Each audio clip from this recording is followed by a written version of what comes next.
Welcome to This is Thailand. Every so often, a story comes through that makes me set down whatever I'm doing and just listen. Not because it's the biggest loss we've ever covered on this channel, not because it's the most dramatic, but because the man telling it is the last man you would expect to end up here. His name is Wolfgang. He's 61 years old, a retired industrial electrician from Essen in Germany's Ruhr Valley. 35 years wiring up facilities where a single mistake could kill someone. A man who did everything correctly his entire life, by any reasonable measure. He saved carefully. He loved carefully. He grieved carefully. And when he finally decided to stop sitting in an empty flat and start living again, he researched carefully, planned carefully, and made his decisions with the kind of methodical precision that had served him well for 6 decades. It made no difference. None. Wolfgang came to Thailand after the worst years of his life, looking for something he hadn't felt in a long time. He found it. He also found a woman, a plot of land, and a building project that he believed, with complete sincerity, was the beginning of something new. This one is going to stay with you, I promise. Not because of the ending, but because of how sensible every single step along the way sounds when he explains it. Here is his story, in his own words. I want to be accurate about this. That matters to me. So I will start at the beginning and go in order, and I will not skip anything that is relevant, because I have gone over this sequence many times in my head, and the sequence is the point. Oh, I was an electrician for 35 years. Industrial work mostly. ThyssenKrupp, BASF, some chemical plants in the Rhine-Ruhr region, whose names I probably shouldn't say. The kind of facilities where the safety briefing before you start a job is not a formality. You develop a habit of mind in that work. You check connections. You verify before you proceed. You do not assume a circuit is dead because it looks dead. You test it. I was good at my job. I am not saying this to make myself sound impressive. I am saying it because it is relevant to the story. I met Ingrid when we were both 23. She was a nurse at a hospital in Bochum, which is where I grew up, and we were introduced at a birthday party for a mutual friend, and that was that. We married 2 years later. We had no children. This was not a tragedy, only it was just how it was. We were enough for each other, which sounds like something you say at a funeral, but is actually a description of a specific and not common thing. We were sufficient for each other. I went to work. She went to work. We came home. We cooked. We argued sometimes about small things. We went on holiday to the same place in Austria for 11 years because we liked it there. This was our life, and it was a good one. In 2015, she was diagnosed, breast cancer initially. Then 3 years later, it came back in a different place. I will not go into the medical details because they are not the point and because I am still not comfortable describing them to strangers. What I will say is that from 2016 onwards, I became, in addition to her husband, her primary carer. I organized the medication schedules. I drove her to treatments. I learned to cook things she could still tolerate eating in the later stages, which was limited. Soft things, soup, scrambled eggs. She lost a lot of weight and hated that I could see it happening. She died on a Tuesday morning in November 2019. I was in the room. I had been in the room all night. I am not going to describe grief to you because you already know what it is, and because I am not sure I experienced it in the way people are supposed to. What I experienced was more like a systems failure. I had been operating in a particular mode for 4 years. Every day had structure because the structure kept her alive, or at least comfortable, or at least not alone. And then the reason for the structure was gone, and I was still there. While standing in the kitchen at 6 in the morning making soft-boiled eggs out of habit before I remembered. I sold the house 7 months after she died. This was a practical decision, not a dramatic one. The house was a 3-bedroom, semi-detached in Essen that we had owned for 21 years.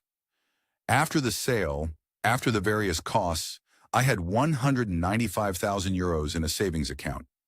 I moved into a rented flat in Bochum, smaller, without any of the furniture that had belonged to our life together. I thought this was sensible, a clean slate, as people say.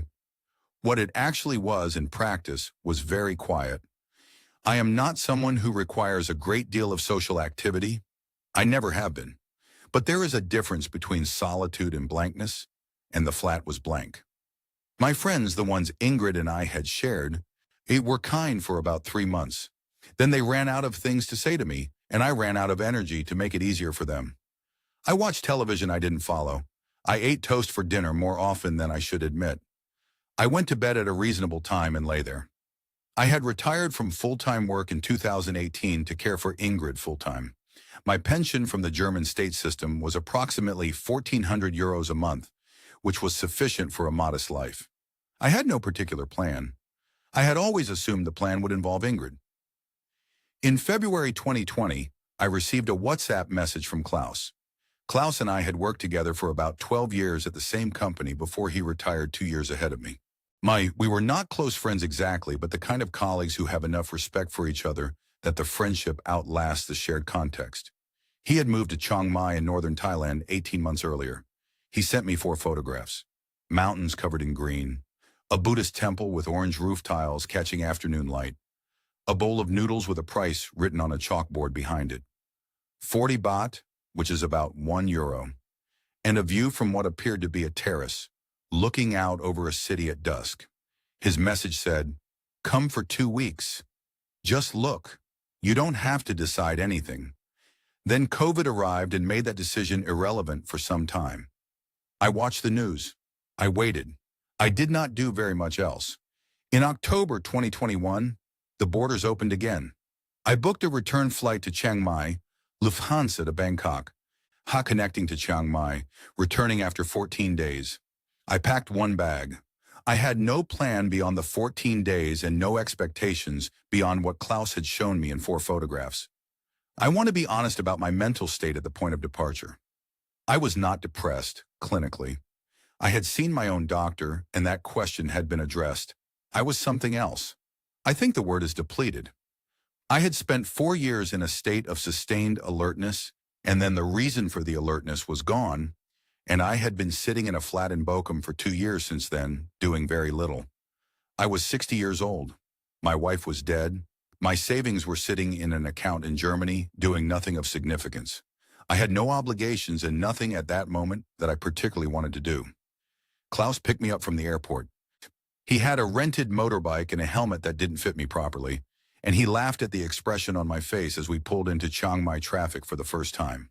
There were motorcycles everywhere, moving in patterns that seemed entirely improvised. The air was warm and smelled of exhaust and something sweet underneath it, some kind of food from a cart at the side of the road. Mu Ping, Klaus told me later. Grilled pork on a stick, 12 baht each. I ate 4 of them, standing on a pavement in northern Thailand at 9 o'clock in the morning, jet-lagged and slightly bewildered. And I thought, all right, this is different. I did not wake up the following morning and immediately remember that Ingrid was gone. I noticed this. It seemed worth noting. The warmth as advertised was working. The 14 days became 3 weeks. Its 3 weeks became 2 months. I extended the tourist visa at the immigration office on Mahadol Road. A straightforward process. They stamp your passport, you pay 500 baht, you leave.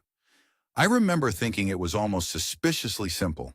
In Germany, administrative processes have weight to them. Forms, queues, the sense that the state is evaluating you.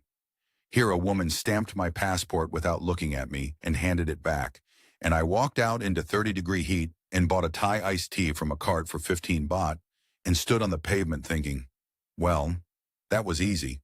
Klaus had arranged a serviced apartment for me on a side street just off Nimen Road, which is the neighborhood in Chiang Mai that makes visitors feel the city is more cosmopolitan than perhaps it is.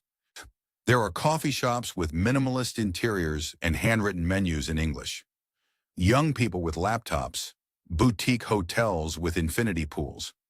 It is not the Thailand of the travel documentaries, the floating markets, the monks, the ancient stone, though that is also here, 10 minutes away. Nimen is the version of Thailand that has been sanded down for people like me. I understood this. I didn't mind it. After 4 years of hospitals, I had no objection to comfortable. The apartment cost 22,000 baht a month, roughly 570 euros. I want to be precise about money throughout this story because the money is the point, ultimately, and I find that people who are vague about money are often vague about other things too. My pension came in at 1,400 euros. The apartment took just over a third of that, which left approximately 830 euros for food, transport, language lessons, and whatever else. Food in Chiang Mai, if you eat as the locals eat and not as the tourists eat, costs almost nothing. I was spending perhaps 2 to 3,000 baht a week on meals. The math was workable. Klaus had been there long enough to know everyone. That is a thing about the expat community in a city like Chiang Mai. It is smaller than it appears, and everyone has already had the same conversations. He introduced me to his Sunday group, which met at a restaurant near the old city moat, a place that did a reasonable schnitzel and very cold singa, which I mention because the detail is accurate, and also because it is slightly absurd that I was eating schnitzel in northern Thailand. But there you are. The group was 8 or 9 men, retired mostly, German, Dutch, one Australian, one British man from somewhere in Yorkshire, who communicated primarily through understatement and complaints about the heat he had chosen to live in. Some of them were happy, genuinely, visibly content in the way that people who have made a decision and stopped second-guessing it tend to be. Others were bitter in a way that had calcified over years, men who had lost money or relationships or both and had stayed anyway because there was nothing to go back to, and staying was cheaper than admitting the whole thing had been a mistake. I could tell the difference fairly quickly.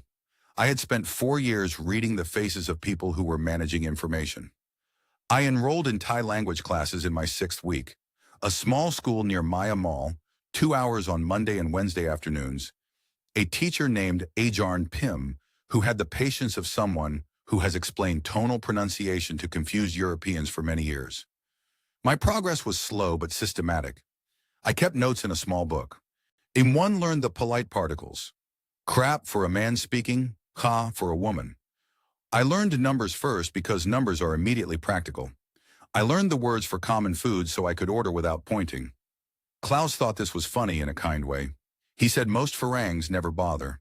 I said if I was going to live somewhere, I would learn how it worked, and he said yes, that is very like you, Wolfgang, and I didn't ask what he meant by that exactly. I am telling you all of this because I want you to understand who I was when I met Noi. I was not a man who had just arrived, dazzled by novelty, making poor decisions in a haze of sunshine and cheap beer. I had been in Chiang Mai for nearly 4 months. I had a routine. I had a functional, if basic, grasp of the local language. I had been warned by Klaus and by the Sunday group about the various ways that foreign men in Thailand tend to lose their money. I had listened. I had taken notes, mentally if not literally. I considered myself oriented. The coffee shop was 3 minutes' walk from my apartment, on a small street running parallel to Niman itself. It had exposed brick walls and plants hanging from the ceiling, and a chalkboard menu that listed things like single-origin pour-over and cold brew with oat milk. The kind of place that exists in every city in the world now, the same aesthetic reproduced exactly. I went there because it was close, and because the Wi-Fi was reliable, and because I liked to sit and practice Thai on my phone for an hour in the mornings. Noi was working the cashier. She was 38 years old, though I didn't know this immediately. She was from Lampang province, 2 hours south by road. She had been working at this particular coffee shop for about a year. She had a round face and very direct eyes, and her hair was pulled back practically, the way someone wears their hair when they are at work and not thinking about how they look. She wasn't beautiful in any striking way. I want to be honest about this, not because it matters to the story, but because I am suspicious of accounts where everything is immediately dramatic. She had a pleasant face. She seemed competent. She gave me the correct change. The first conversation was 2 weeks in and almost entirely conducted through the translation app on my phone, which I had been using for Thai practice anyway. She was curious about why I was using the app rather than simply speaking Thai, and I explained, in Thai, that made her smile slightly, that my Thai was not yet good enough for conversations. She said through the app that my pronunciation was better than most of the foreigners she had spoken to. I said this was because I had a good teacher. She said Ajarn Pim's school. Asking, I said yes. She said she had a friend who went there years ago. And that was the first conversation. I mention it because it was genuinely ordinary. There was nothing in it that I would characterize as a technique. She did not lean forward. She did not find reasons to touch my arm. She did not offer information about herself that was designed to create sympathy. She just had a conversation with a customer using a translation app. And when the next customer came, she smiled politely and looked away. I went back the next morning, and the morning after that. I was not pursuing her, I told myself. I simply liked the Wi-Fi, and the coffee was reasonable, and it was close to my apartment. This was true. It was also not the whole truth, and I knew it was not the whole truth. But I was 60 years old, and the flat in Bochum had been very quiet for a very long time. And there is only so much self-examination a person can reasonably be expected to perform before they simply allow themselves to have a coffee. By the third week, I knew her shift patterns. I am aware of how that sounds. I was not doing it deliberately. Or rather, I was doing it in the way that a person does a thing while also not quite admitting to themselves that they are doing it. I arrived at the coffee shop at 8:30 when Noi was working mornings. I arrived at 11 when she was on the later shift. I told myself I had no fixed preferences. I had very fixed preferences. What I can say is that nothing moved quickly. This matters, and I want you to understand it. There was no sudden escalation, no dramatic evening where everything changed. There were just mornings at a coffee shop and a translation app, and two people who had apparently decided they didn't mind each other's company. The conversations improved as my Thai improved. Slowly and with many corrections, and a great deal of her typing something into her phone and turning the screen toward me because neither of us could find the right words in the other's language. We established the basic facts. She was from a village outside Lampang, the third of 4 siblings. She had come to Chiang Mai 7 years ago for work and had stayed.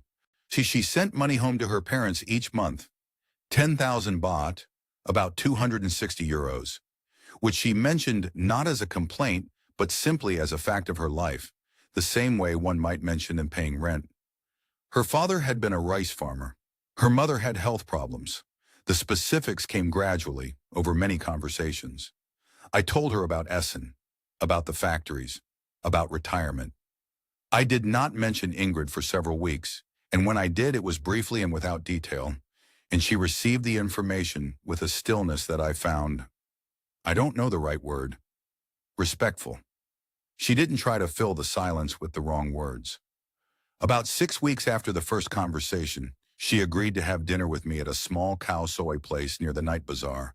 See, the kind of restaurant with plastic chairs and a laminated menu, and a fan on the ceiling that mostly just moved the hot air from one side of the room to the other. Khao soi is a northern Thai noodle dish, egg noodles in a coconut curry broth with crispy fried noodles on top. I had learned to order it correctly. Noi looked faintly surprised that I knew what it was. 80 baht a bowl. We sat for 2 hours using the translation app, and she laughed twice at things I said, which I found I had been hoping for without realizing it. I paid for dinner. Of course I paid for dinner. She made 60 or 70 euros a day at the coffee shop. I had 195,000 euros in a savings account. The math was obvious to both of us, and there is nothing dishonest about that. I want to be clear about this because some people in these situations treat paying for things as evidence of manipulation after the fact. And I don't think it is necessarily that. It is just what the situation was. I was the one with money. She was not. Over the following month, we settled into a pattern. 3 or 4 evenings a week, street food on small plastic chairs, or sometimes a slightly better restaurant when I suggested it. She introduced me to a restaurant that her friend's family ran near the old city. A proper eyes-on place, some tam that made my eyes water, sticky rice that came in a little bamboo basket, larb that was nothing like any version of the dish I'd had at tourist restaurants. I started keeping a small food vocabulary list. She found this amusing. I opened the spreadsheet for the first time in early March of 2022. Not because I was suspicious, because I am an electrician and I document things. First entry, 240 baht, a dinner I paid for. Then a week later, 60 baht for street food, her portion. Then 300 for a song thao we took to a temple on the outskirts of the city one Sunday afternoon, which I paid for both of us because I had suggested the trip. The phone came about 8 weeks in. Hers had stopped working, not dramatically, just the battery failing to hold a charge for more than an hour, which made the translation app essentially unusable. She mentioned it without emphasis, not as a request. I asked what a replacement would cost. She said she didn't know, maybe 8 or 9,000 baht. I said, come with me to the shop.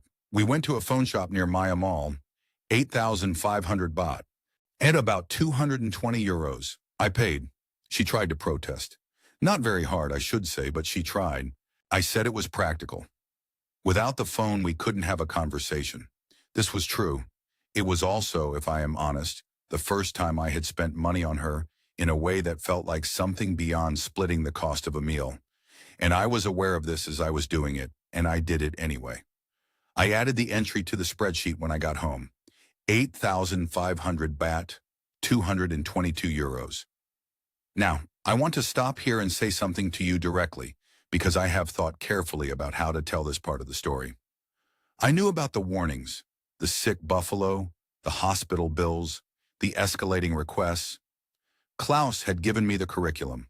I had listened. And I will tell you honestly that when I bought that phone, I ran through the checklist in my head. Does she have a job? Yes. Has she asked me for money directly? No. Has anything she has told me been verifiably false? No. Have I met her friends and do they seem real? Yes. The amounts involved were small. I was not being naive, I told myself. I was being proportionate. The thing about a checklist is that it can only verify what you put on it. What was not on my checklist? How does a woman make you feel when she turns the phone screen around so you can read her words, and she's typed something small and observant about the way you hold your coffee cup? What was not on my checklist? The particular quality of sitting across from another person at a plastic table in the evening heat with temple bells somewhere in the distance, eating food that costs 80 baht, and not feeling like you're in a waiting room. What was not on my checklist? Whether you are still in the first year of grief in any meaningful sense, even when you are technically 2 years removed from it. These things are harder to document.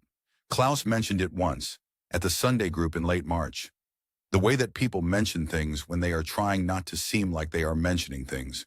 He said something about the coffee shop on the street off Nimmen, said he'd heard 1 or 2 of the women there had a reputation for, and then he paused and used the phrase, I think the English is, fishing in a particular pond. I said Noi had a job. I said she wasn't aggressive. I said she wasn't anything like what he was describing. He said yes, he knew, he was just mentioning it. I thought he is one of the bitter ones. Rewriting every Thai woman as a predator because he'd had a bad experience. I had seen this. I didn't want to become it. I think about that conversation fairly often now. By June of 2022, I had applied for a non-OA retirement visa. This is the long-stay visa for people over 50. You need to be at least 50 years old, which I was, and you need either a monthly income of 65,000 baht or 800,000 baht sitting in a Thai bank account. I had opened an account at Bangkok Bank on Nimmen Road 2 months earlier. I transferred the equivalent of 800,000 baht, roughly 20,000 euros, from Germany as the deposit requirement. It felt like a reasonable commitment. I had been in Chiang Mai 8 months by this point. I was not going back to Bochum. Noi and I had been together, in any meaningful sense of that word, for about 4 months. She still had her apartment across the city, a small place near the superhighway she shared with a friend. I had not been inside it. She had been to my apartment many times. I did not think much about this asymmetry at the time. I am thinking about it now.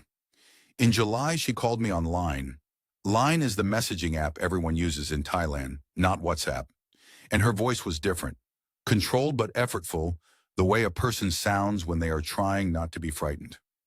Her mother had been taken to the hospital in Lampang, a cardiac episode. Not immediately life-threatening, the doctor had said, but she would need monitoring for several days and then medication ongoing, and the bills were accumulating. She told me the number the following morning, and when she came to my apartment, she sat at my kitchen table and showed me the line message from her sister with the hospital total so far. 45,000 baht, about 1,150 euros. She was not asking me directly. I want to be precise about this because it matters. She showed me the number and said she didn't know what she was going to do. And then she looked at the table. I transferred the money that afternoon. 45,000 baht to her Bangkok bank account. I did not deliberate about it for very long. I have been asked since, whether this felt like a test, whether I was aware at the moment of transfer that I was crossing some kind of line. And the honest answer is no. It felt like the only available response to the situation. A person I cared about was in distress because someone she loved was sick and the bills were real and I had the money and she did not. I had spent 4 years watching someone I loved deteriorate while medical costs accumulated. The idea of having money and not using it in that situation I couldn't do that. It was simply not a thing I was capable of. I added it to the spreadsheet. 45,000 baht, 1,150 euros. Running total with the phone, 1,372 euros. The amounts were still, in the context of what I had, small. I was not alarmed. I was not even particularly troubled. What I felt, and I will admit this because it is the point of this story, was useful. I felt useful in a way I had not felt since Ingrid died, and I did not stop to examine that feeling carefully enough. Noi's mother was discharged after 5 days. She would need heart medication ongoing, about 2,000 baht a month, 52 euros, which Noi absorbed into her regular family support. She thanked me twice, once by message and once in person, and both times it was brief and without performance. She didn't make a larger thing of it than it was. At the time, I found this appropriate. Now I think about it differently, about how a more calculated person might allow gratitude to land quietly, without drama, because drama would invite scrutiny. But I am not certain that is what it was. I am genuinely not certain. The family meeting happened in August. By phone, Noi called her mother on video while I sat next to her at my kitchen table, and her mother appeared on the screen. Smaller than I had imagined, sitting in what I could see was a simple house with a corrugated roof and walls that needed attention. The mother said something I couldn't follow, and Noi translated approximately, "She is saying thank you for the help with the hospital." I made the Y gesture I had learned, hands together, slight bow, and the mother on the screen smiled and looked away, which Noi said meant she was pleased. I noticed the roof in the background of the video call. This is important. I noticed it and I remember thinking, that needs work. I did not say anything, but I noticed it. The in-person family visit did not happen that summer. Noi had reasons each time I suggested it. Her father was working extended hours. The timing wasn't right. Her mother was still recovering and shouldn't have guests. I accepted these reasons. They were individually plausible. I did not add them up. What I can tell you now, having gone over the sequence many times, is that the question of the house first entered our conversations in September. Not as a proposal, not as a request. More like a thought spoken aloud while we were eating. We were at the Isan restaurant her friend's family ran, cow pad with a fried egg on top, 35 baht, and she mentioned that her parents' roof had been leaking since the rainy season started. Her father had done a temporary repair with some kind of sheeting. It was not adequate. I said, "How much would it cost to fix the roof properly?" She said she didn't know. A roofer in the provinces, probably not much. But the house itself was old. The structure was not good. Maybe it would be better to build something new on the land rather than continue repairing something that was failing. And I said, possibly. That was all. The conversation moved on, but the idea had been introduced, and it had been introduced in a way that did not feel like an introduction. It felt like two people talking about a practical problem, which in some sense it was. The roof was genuinely leaking. Her parents genuinely lived in a house that was in poor condition. None of that was invented. I think about that dinner sometimes. The egg on top of the rice, slightly overcooked, crispy around the edges. The fan noise. Noi looking at her phone, showing me a photo her sister had sent of the sheeting on the roof, water stains visible on the interior wall behind it. She wasn't performing sadness. She seemed tired. The way a person seems tired when they have been managing a problem for a long time without the means to solve it. I said, "We can look at what it would cost to build something proper." She did not smile immediately. She looked at me for a moment, and then she looked back at her phone. That reaction stayed with me for a long time as evidence that she wasn't angling for something. Now I'm not sure what it was evidence of. The conversations about the house took place over approximately 6 weeks, and I want to reconstruct them carefully because the progression matters. The first conversation, at the restaurant in September, ended without a decision. Just the idea, sitting there. 2 weeks later, Noi mentioned that her parents' land, the plot the current house stood on, was properly titled. Her father owned it outright, no complications. Why she said this without particular emphasis. The way you might mention that a car has a full service history. I noted it. I didn't say anything. The third conversation happened in October at my apartment after dinner. We were looking at something on her phone. Photos of a new housing development outside Lampang. Nothing to do with us. She had a friend who worked for the contractor. And she said, almost as an extension of looking at the photos, a house like this, maybe 1,800,000 baht to build on land you already own. About 46,000 euros. I did not respond immediately. I was doing the calculation.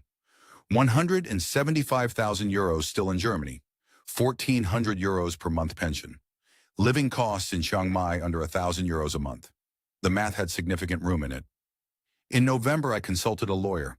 I want to be very clear about this. I did not proceed without seeking professional advice. And I found a firm in Chiang Mai through a recommendation from the British man in Klaus's Sunday group, the Yorkshire man who had been in Thailand 12 years and had used them for his own visa work. I paid 15,000 baht, roughly 390 euros, for an hour of consultation. The lawyer confirmed what I had already researched. As a foreign national, I cannot own land in Thailand. This is absolute. What is common, he said, is for the land and structure to be registered in the name of a Thai family member, a spouse, a parent. He said this was how the majority of long-term expat arrangements worked, and that while it carried inherent legal risk, it was a widely accepted practice. He was not advising me to do it. He was telling me it was common and that if I proceeded, I should understand that I had no legal recourse if the relationship changed. I understood. I accepted this. I am not certain even now that I made the wrong calculation on the legal question. The risk I accepted was real, and I accepted it knowingly. What I did not calculate correctly was the person.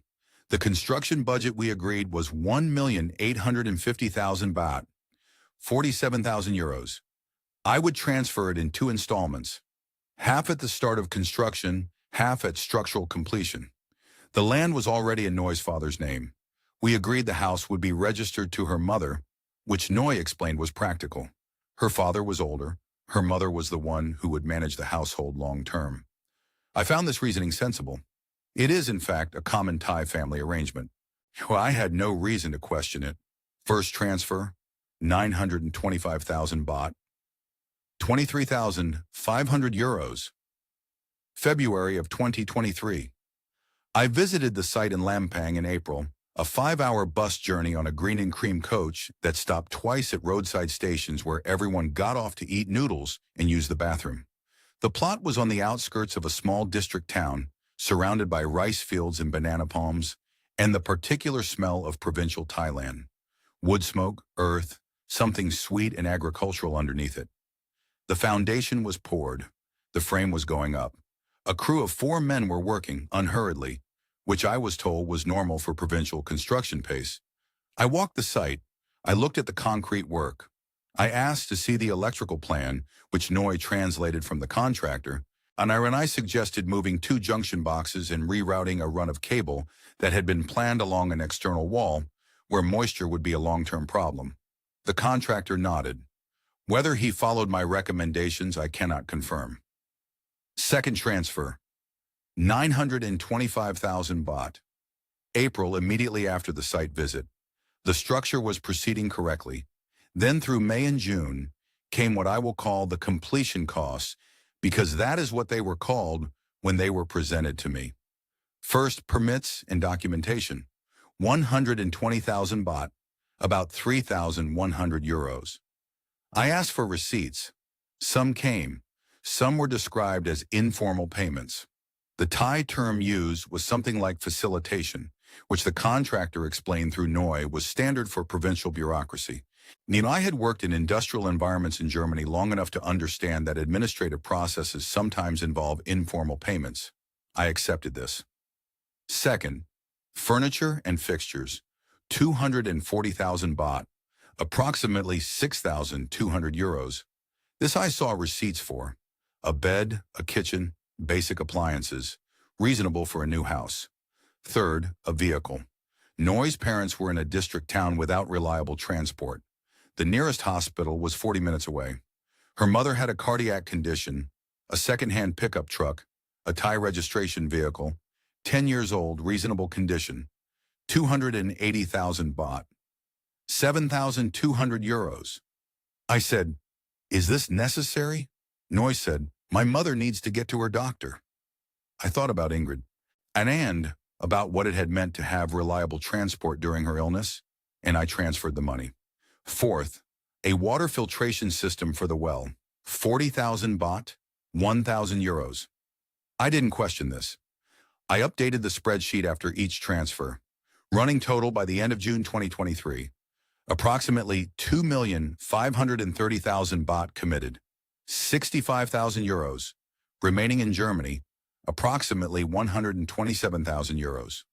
I told Klaus about the house over dinner at a place near the Old City Moat, the same restaurant where he'd introduced me to his Sunday group 14 months earlier. I showed him the spreadsheet on my phone. He looked at it for a while without speaking, longer than necessary to read the numbers. Then he said, "Wolfgang, you can't own that house." I said, "I know. But I can live in it." He looked at me in the way that people look at you when they are deciding whether to say more and concluding that more will not help. He ordered another singa. We talked about other things. I believed what I had said to him completely. The house would be finished in August. I would fly to Lampang to see it. Noi and I would discuss the arrangements for me to spend time there. Months at a time, between Chiang Mai. It would be a home. The first thing I had built, as opposed to dismantled in 4 years. I was 61 years old. I had 127,000 euros remaining. I had a retirement visa, a pension, modest living costs, and what I believed was a clear-eyed understanding of the legal situation I had accepted. I considered myself still to be a careful man. The house was finished in late July. Noi sent photos. The walls were straight. The roof was correct. The electrical switches were where I had suggested. She sent a photo of her mother standing in the doorway, smiling, with what I recognized as genuine happiness. I booked a flight to Lampang for August. The flight from Chiang Mai to Lampang took 35 minutes. It is a short enough journey that the plane barely levels off before beginning its descent. I looked out the window at rice paddies and the brown curl of a river and thought, in 35 minutes I will see the house I built. I had not allowed myself to use that phrase before. The house I built. It felt for the first time accurate.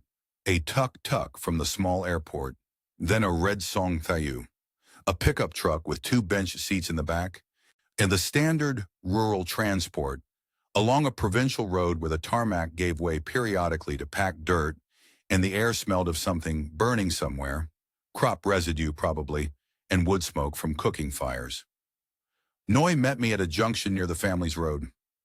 She looked the same as always. Hair pulled back, practical clothes, the particular stillness she carried that I had always found calming. She took my bag. The house was real. I want to say this clearly because it matters to the story. The house existed. It was not a fiction. The walls were poured concrete block, properly finished, painted a warm cream that was already collecting a little dust from the road. The roof was correct. Good pitch, proper overhang to manage the monsoon runoff. A small covered terrace at the front.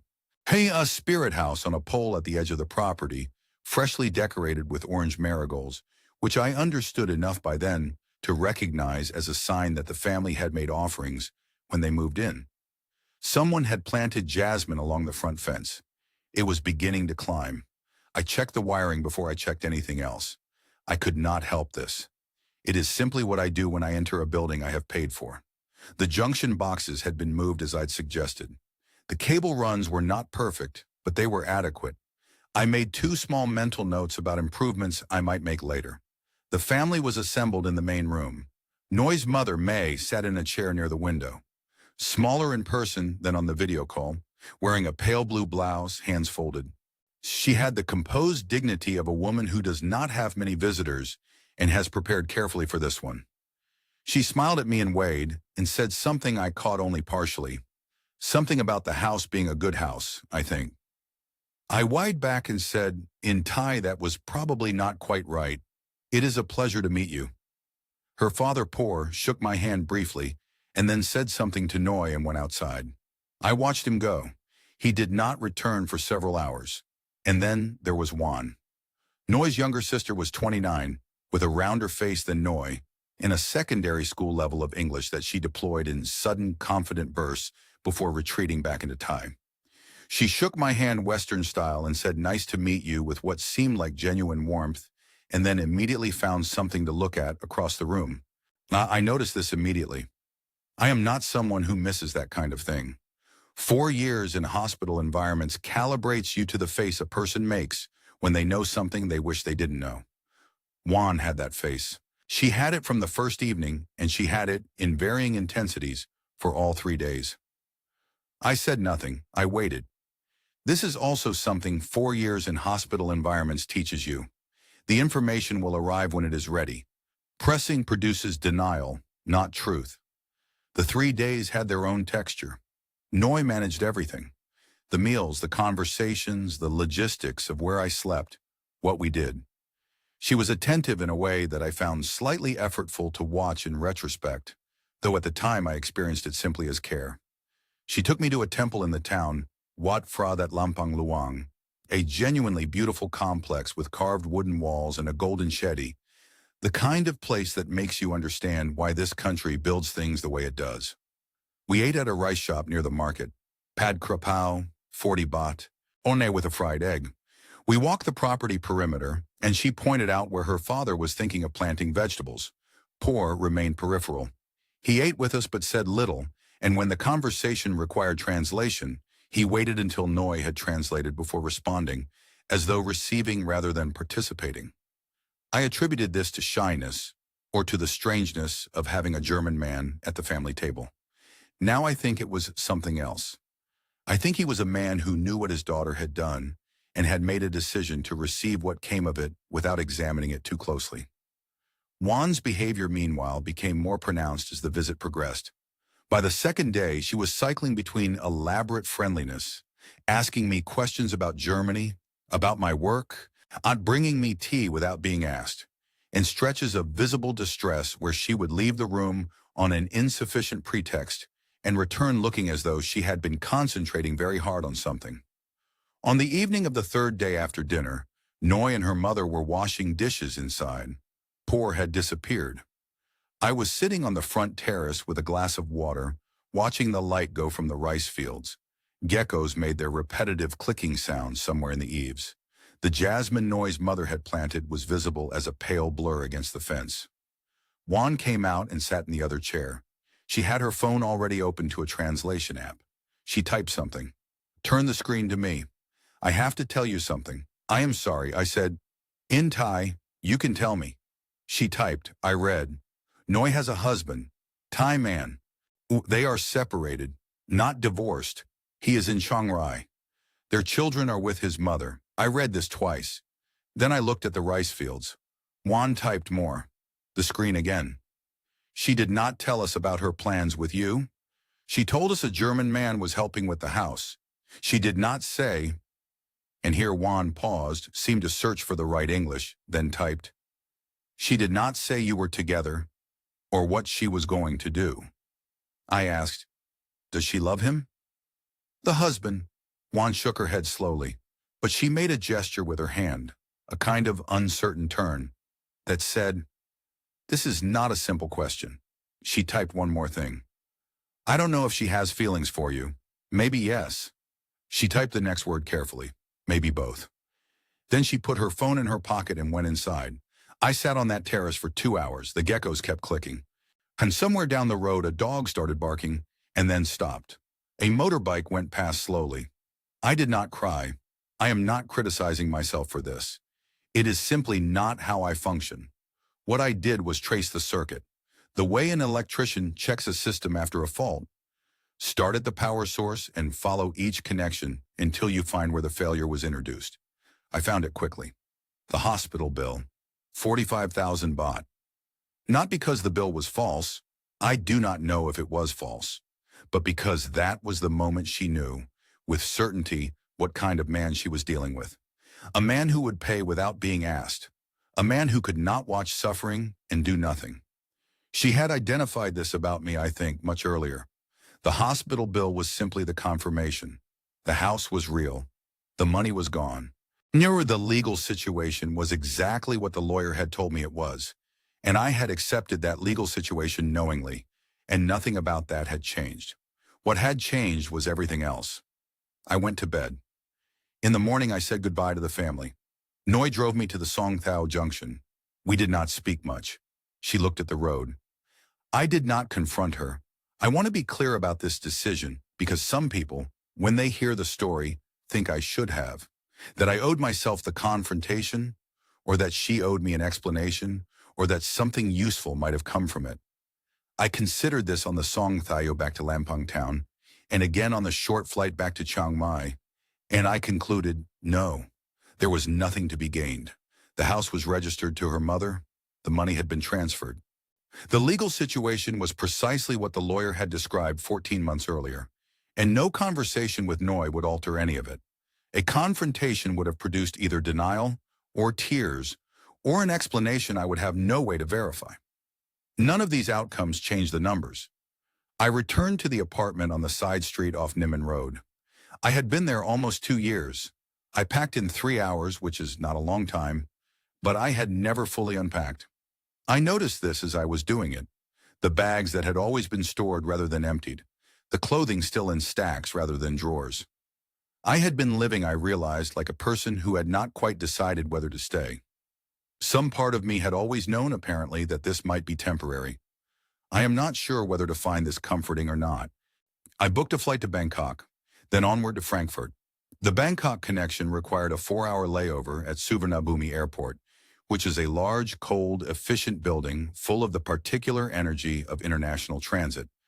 Everyone moving towards somewhere else. I found a seat near a power outlet, opened my laptop, and updated the spreadsheet for the last time. I will give you the final numbers because I said at the beginning of this story that I would be accurate, and I will finish that way. Phone, 8,500 baht, 222 euros. Medical bills, 45,000 baht, 1,150 euros. Legal consultation, 15,000 baht, 390 euros. Construction costs, first and second transfer, 1,850,000 baht, 47,000 euros. Completion costs, permits, furniture, vehicle, water system, 680,000 baht, 17,400 euros. Miscellaneous, meals, transport, gifts over 14 months, approximately 146,000 baht, 3,800 euros. Grand total, approximately 2,544,500 baht, 69,950 euros. I had 127,000 euros remaining in Germany, plus the 800,000 baht in the Thai bank account, which I withdrew and transferred home before leaving. Another 20,000 euros approximately. Total remaining, 147,000 euros. I closed the laptop. I bought a coffee from an airport cafe, 180 baht. About 4 euros and 70 cents. Still a reasonable price for coffee. The coffee was not particularly good, but it was hot and I drank it. I want to say something now to anyone watching this who is in a similar situation to where I was. Recently widowed, or recently divorced, or recently emptied in whatever way life empties a person, and thinking about a new start somewhere warm and inexpensive and uncomplicated. I do not regret Thailand. I want to be precise about this. Chiang Mai gave me something real. The mornings, the food, the language lessons, the feeling of being somewhere instead of nowhere. That part was genuine, and I am glad of it. What I regret is a single category of error, and I will describe it as clearly as I can. The legal situation with Thai property is not a technicality. Foreigners cannot own land.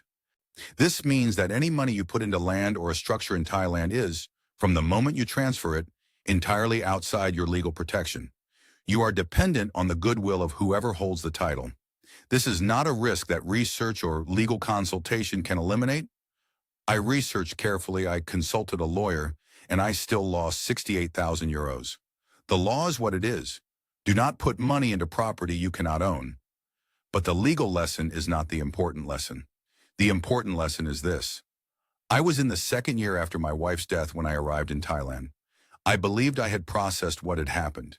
I had sold the house, moved to a smaller place, sat with the grief, allowed time to pass. I was functional. I was not in any clinical sense unwell.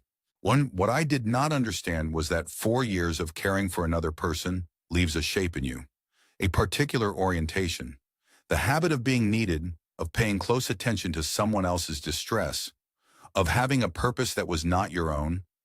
This does not simply dissolve when the person you were caring for is gone. It stays, and it is available. And if a situation presents itself that fits the shape of that habit, you will pour yourself into it without fully realizing what you are doing because it feels on the inside exactly like love. I cannot say with certainty whether Noi felt anything genuine. Juan said, maybe both. I have thought about this often. I think it is probably true. I think she was a woman from a poor family with a sick mother and a leaking roof and an estranged husband, who encountered a man who needed to be needed, and she made a decision that solved several problems at once. Whether she felt something real alongside that decision, I don't know. I am not certain it matters in practical terms. The outcome was the same either way. Do not make permanent financial decisions in the first 2 years after a major loss. Not because you are incapable of reasoning. I reasoned carefully throughout. But because grief reconfigures what feels logical and what feels like love and what feels like the right use of money. Wait until the reconfiguration has settled. You will know when it has. You will feel different. I am back in Bochum. Same rented flat. It is November, which in the Ruhr Valley means gray sky and a particular damp cold that settles into the building around 4 in the afternoon. I am 61 years old. I have approximately 147,000 euros and a pension of 1,400 euros a month. I am not, despite the title of this video, begging on the streets. The title is my humor about the emotional condition, not the financial one. Though I will acknowledge that 68,000 euros is not nothing at 61. I have been sitting in this flat for 4 months since returning. I eat reasonable food. I watch television I mostly follow. I am not eating toast for dinner. I built a house in Thailand that I will never live in. The walls are straight. The wiring is adequate. The jasmine on the fence will have grown a little more by now. When the circuit was already wired for sacrifice, she just switched it on. That is the story in my own words. And that is where we leave Wolfgang, 4 months back in Bochum, with enough left to start again, and enough hard-won understanding to do it differently if he chooses to. Here at This is Thailand, we're grateful to him for the precision he brought to telling this story. Most people in his position would have softened the edges, or blamed more loudly, or refused to examine their own role in what happened. Wolfgang did none of that. He traced the circuit. He showed his work. His story sits in a specific and important place in the landscape of what we hear on this channel. It is not a story about a careless man. It is not a story about a bar girl and a tourist and a bar fine and a morning disappearance.